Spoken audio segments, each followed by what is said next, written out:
Бүйтіп қарасаң 23 жасыма дейін не істедім деп қарасаң, бір айтатындай бірдеңе жоқ ше негізі. Өздеріңіз қарап көріңіздерші, 25-тесіздер ме, нешедесіздер? 17-те ме әлде? 18-де бар, 20-дағылар бар. Артқа бүйтіп бір қарасаң, негізі бір аса бір нәрсе істеген жоқпыз. Керісінше біз майдаланып кеттік ше. Сөз қуып кеттік, әңгіме қуып кеттік. Бір болмайтын біреудің жолын қуып кеттік.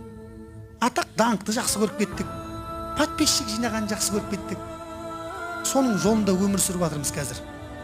Адамдарға өзімізді жақсы қылып көрсету жолында бар терімізді аянбай жұмсап жатырмыз. Амналар не істеп жатыр? Олардың әңгімесі. Сол үшін Хасан Басридің айтқан сол ғой.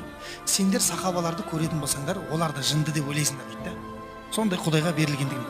Сахабалар сендерді көретін болса, мыналардың исламға түк қатысы